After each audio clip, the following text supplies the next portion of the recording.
The waiting is over and we are on our way to the island of Foula for a 3-day stay. Our expectations are high and we are hoping that the island's unpredictable weather will be kind and allow us to get out and about and get a real feel for this place, with its unique bird population estimated to be 500,000. Lying to the west of Shetland, Foula rises out of the Atlantic and is roughly 3.5 miles long by 2.5 miles broad, and is Britain's most remote inhabited island. The massive landmass reaches a height of 1,373 feet, is impressive. The hills of Noop, Hamnafield, the Snug and the Came and Soberley dominate the skyline to the north as we descend and make our approach to the landing strip in the south of the island. There you go, folks. Thanks very much. Mind your knees, please. Islanders don't spend time waiting for the scheduled service to arrive and depart.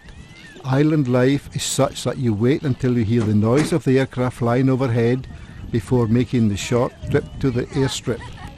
All very reassuring once you know their house is only a short distance away. As the passengers disembark, it is not long before we are picked up by the Millsops. The croft of Broadfit is occupied by Frank and Penny Millsop with their 2 young girls, Katie and Fran, and this will be our base for the next 3 days. Their croft, along with another 4 occupied crofts, lie within the township of the Hametun in the southwest of Foula. The sheep nearby are penned in to allow the Millsops easy access to the animals' soft wool used in their cottage industry. Setting off from Broadfoot, it was all downhill to check out a ruckle of stones. These round stone enclosures are called planticrubs, where kale seeds were sown to survive the winter. The kale took 2 years to reach maturity. This small ruinous building is one of 5 watermills on the island, each one straddling a burn, allowing the power of the water to operate the millstones. These millstones are made of mica schist, found in the northeast of the island, and both the upper and lower millstones are still on site. This gate allows access to the grassy banks, and from here the view of the coastline, lying below the small hill of Noop, 802 feet high, is impressive. This minor light was built as a gas-powered light in 1986, but since 2000 it operates on solar panels. It owes its existence to the oil tanker traffic operating to the west of Shetland. The wind turbine and transformer, built in 1959, provides electricity to the households up to 11 o'clock in the evening, but of course this system is not wholly reliable. Had our first experience of aerial bombardment as we had to go through Arctic Tern territory to reach the sites of the transformer and minor light. Foula derives its name from the Norse word fugloi, meaning bird island, and this was our first baptism. The ruinous old kirk dates back to the Reformation, but was already in decay in the 1930s. The headstones in its graveyard have family names: Gray, Icebester, Humphrey, Ratter and Manson. The graveyard is still in use, but gravestones are very rarely used. Aircraft movements on small islands are an opportunity for a photographer to get closer to the action, providing that a degree of caution is exercised. The skills exercised by these pilots has to be admired as they operate on these island airstrips.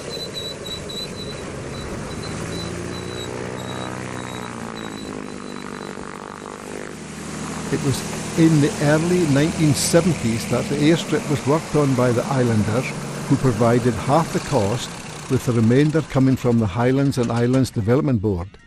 It is used by Loganair's Islander for the scheduled services, which carries not only passengers but loads of essential supplies for the island's residents. The flight from Tingwell in Shetland takes 15 minutes. The whole area around the airstrip is taken over by nesting birds, but here it is the Arctic terns who are being driven to action. Undaunted, she sets off to look for their eggs, showing no fear and apparently being unconcerned by the feathery, screeching mass above her head. Hold on, did she say? Is that long enough? No, I say, keep going, I'm enjoying this. It's not every day that you get a chance to star in a major video production, a remake of Hitchcock's The Birds. We have spent a comfortable night at Broadfoot, and now we are hearing about the fate of the Oceanic, a 30,000-ton transatlantic liner. Within a fortnight of her maiden voyage on naval duty, she became a total wreck on the 27th September 1914 on the Shaalds, 3 miles east of Foula. This glassless porthole is a souvenir recovered from the wreck. Low cloud on the hills as the camera pans towards the Dal, which is the classic U-shaped glacial valley which separates the hill of the Noop from the main line of hills.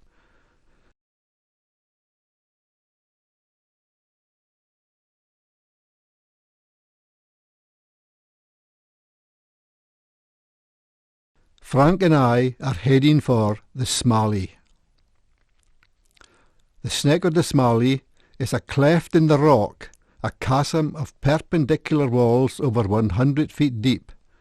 This side of the island is sliding towards the sea, with huge fissures opening on the hillside, but this is the largest of them all. Descending into this chasm, there is a sense of trepidation whilst making your way tentatively through the Sneck, over the path of the fallen rocks and the skeletal remains of sheep which have fallen to their deaths. We were brought to a halt at the end of the channel by a nesting scarfie who was not at all pleased at being disturbed, but we managed to get past her without her having to leave the nest. From here the view is seriously impressive, but it takes a few minutes to lose that sense of foreboding which has held you in its grip whilst coming through the Sneck. Take your time, this is unknown territory. A glance to the south and north and take in the cliff faces before venturing out over a number of huge stones which were jammed together at outlet, making a convenient bridge to get down to sea level, from where, at a safe vantage point, you get the full impact of the roaring Atlantic breakers pounding into the wit of Muckleberg, the bay of the Great Cliff. Initially, it is difficult to comprehend the number of birds surrounding you, and they appear to regard the human presence without suspicion.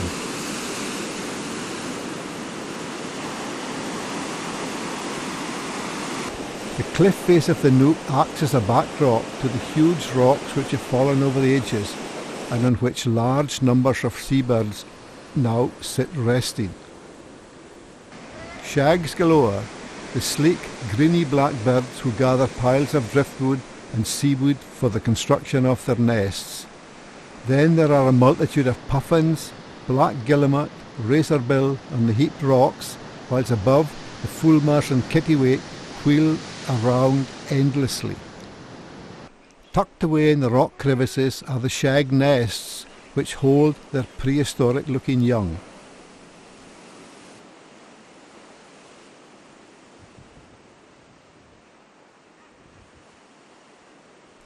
It's difficult to stop filming the birds on the sloping rock. So much to see, so much that you want to do, but time and tide wait for no man.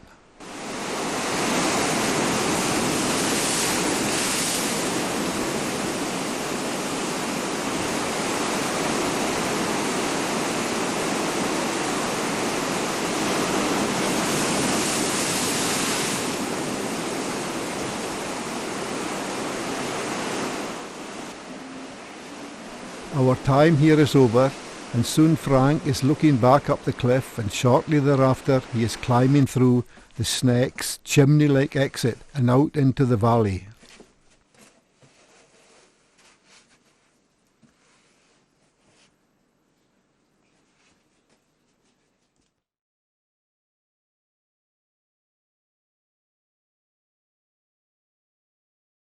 A quick glance back at the Sneck and thinking, that really was an unforgettable experience.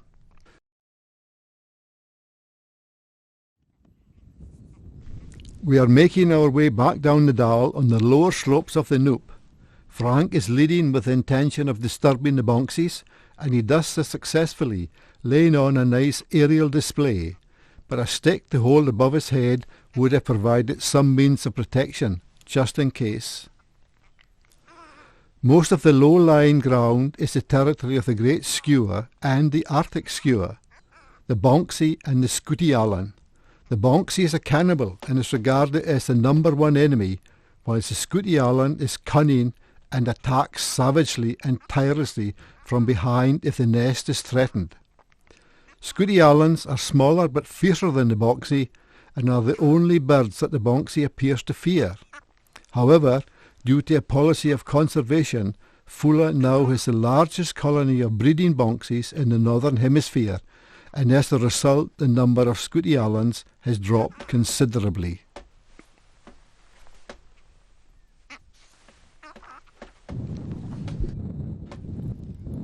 Our means of transport is sitting outside Broadfoot, a rather large car, Mercedes no less, which took up the total width of the Foula roadway and was worth every penny of the £60 hire cost, and incidentally we never met another vehicle on the road. Foula sheep are a distinctive flock of naturally coloured sheep, and their professionally spun wool provides a high quality knitting yarn. The croft house has been extended to incorporate a weaving room completely fitted out to the Millsop's specification. It came as a surprise to see this little industrial complex on the island, but as we were given the guided tour and witnessed the standard of work being produced, then it became clear that Penny especially was an extremely accomplished weaver.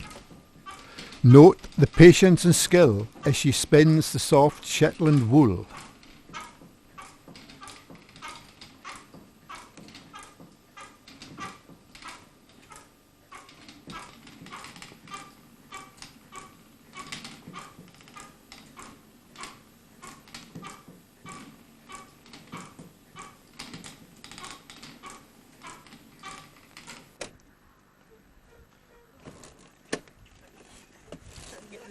Scattered around the Voe are 7 inhabited crofts. This is the centre of the community, which includes the school and post office. Telephone box stands like a beacon outside the post office. It was placed here in 1954, but sadly is no longer working and is a reminder of times past. A tranquil scene, an old tractor, which looks to have been modified somewhat, and a crofter going about his business on a quad bike, which is the perfect vehicle for the Foula road system.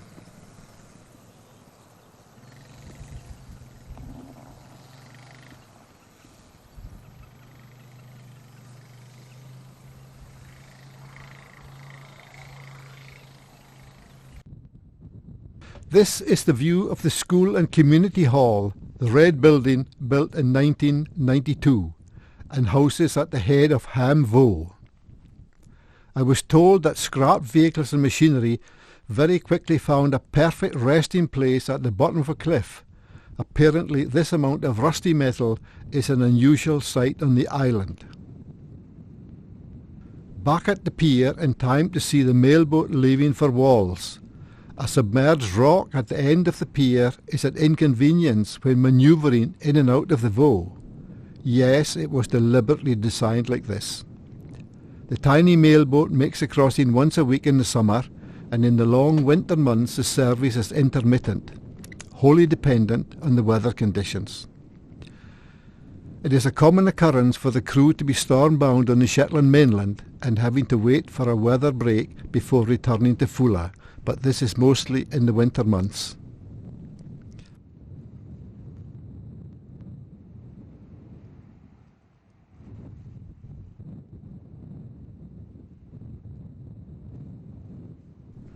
There was no contact made with the crofter bailing out his boat, this being to avoid any chance of infection by a visitor to the island. At the inner end of the Voe is the island's only small sandy beach, and it is in the area beyond this that the island have hauled their boats and secured them to the noosts.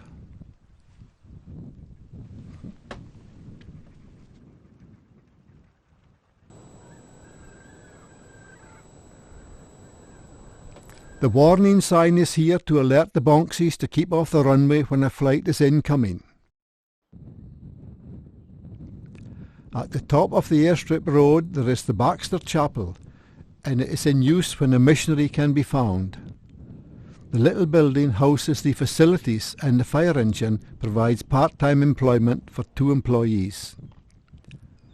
The adrenaline rush begins the moment that the telescopic lens on the video camera picks up the Islander aircraft as she makes her crab-like descent to the airstrip, apparently in slow motion, and then she lands and is screaming along the runway, scattering all these bonxies who didn't bother to read the sign.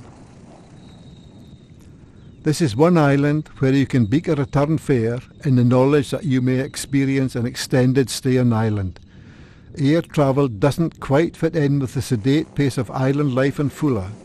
Nevertheless, it is an essential service to the island, even though its schedule suffers at times because of adverse weather conditions. Not many passengers today, but as per usual the service is slick. Drop down, offload passengers and luggage, get new passengers aboard, carry out essential checks, and they are off.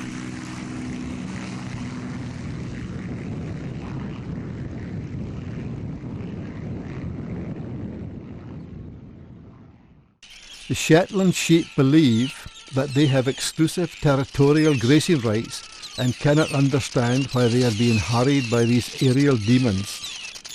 The Arctic terns settle down, their nesting area once again secure for the moment.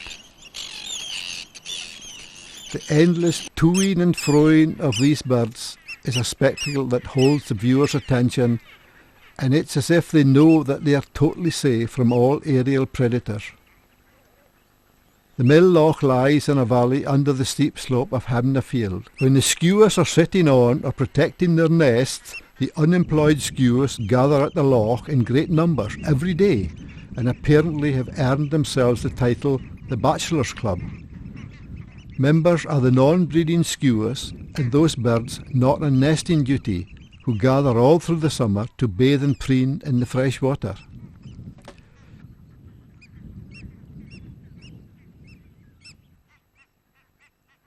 In times past, the kittiwakes used this loch for gathering their nesting material, but the bonxies put paid to that, just as they have seriously reduced the numbers of Scooty Allans by consuming their chicks.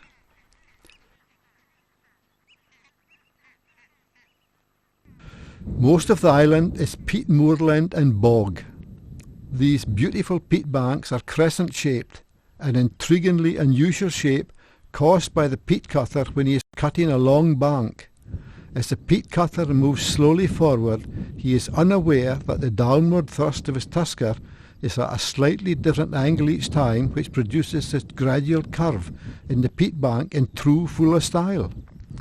Notice the ditch of the bank is beautifully turfed to prevent soil erosion, and this also provides a new layer of turf for grazing in a few years' time. Foula has an abundance of peat, and it is one of the main reasons why this island is still inhabited. This is one of the many small lochans to be found in the north of Foula. There are red-throated divers on most of them.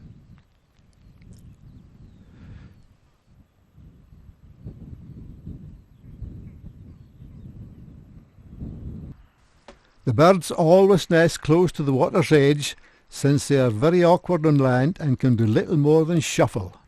They are very shy birds and are known as the rain goose by the islanders.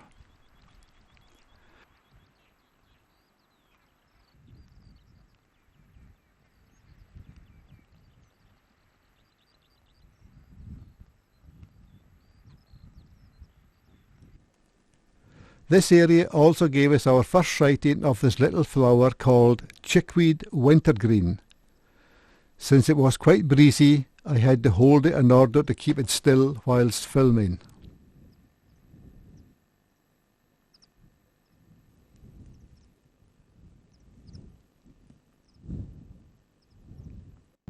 Yet another small lochan in this very boggy area, but this time there was one parent with chicks swimming around, keeping a wary eye on aerial movements, which could be a threat to the young bird. Shetland is the UK stronghold for this species. The bird has an upturned bill, jumps up to dive, and is the smallest of the UK divers.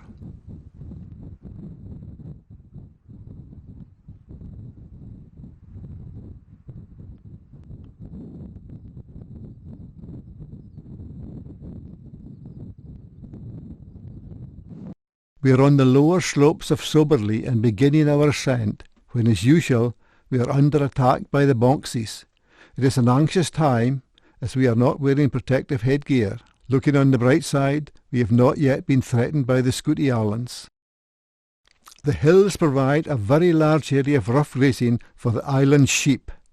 This grazing is regarded as common land for the 2,000 or so sheep, which is an ancient breed of Shetland sheep known for their soft wool of varying colours.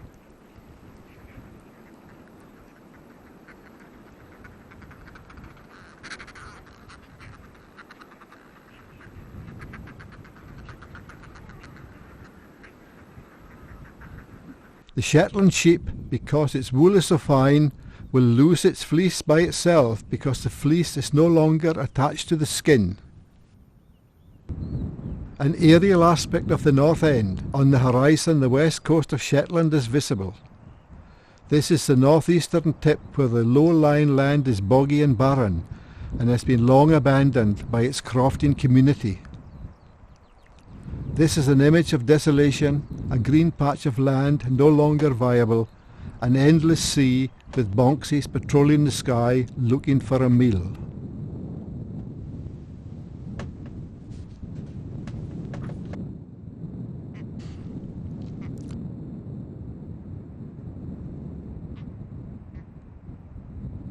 The wind has certainly freshened as we look down on one of the two remaining crofts which are still occupied on this side of Foula.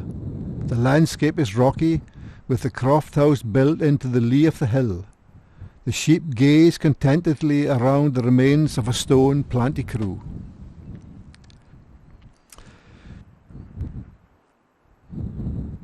The ruins of an old croft in the foreground and the full extent of the field drainage system permanently etched into the landscape is a reminder that previous crofters had to regularly maintain these so as their crops would grow.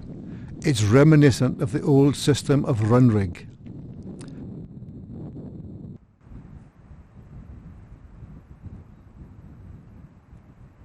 Now the land has sheep only grazing on the higher slopes as the camera sweeps across the empty green plateau where there was once a thriving community when Foula had a population of 267 in 1881.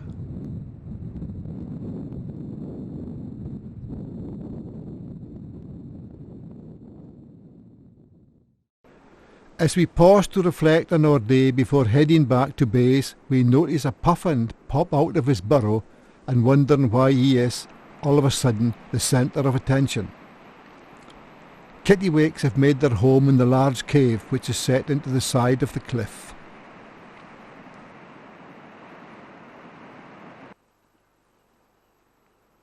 A new day, dull and misty with a freshening wind, and I have returned to the north end and am presently set up in the lee of a stone wall and concentrating on filming the Gadda stack.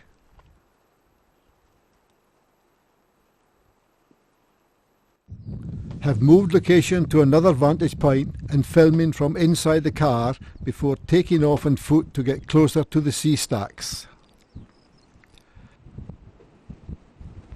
It is certainly nothing like storm conditions at the moment, but the north wind is driving the waves ashore and creating quite a spectacle at the Gadda stack. How much time must pass before this three-legged, iconic sea stack succumbs to the power of the sea?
A short distance away the waves were sweeping into the North Bay at Hiorawick. This is the relatively shallow bay where sea conditions have created a huge boulder beach at Warwick, which allowed the fishermen to launch their boats to fish the deep waters off the west of Foula. Over a century ago there was a period of disastrous storms which ended this way of life for many of the fishermen. Later the arable land was subjected to adverse weather conditions for a considerable time, with salt spray damaging the crops, making this area uninhabitable. The closing images of the sea in motion are beautiful and have a certain hypnotic fascination when viewed from the safety of the land, but they are a reminder that Foula is an island surrounded by a relentless, restless sea.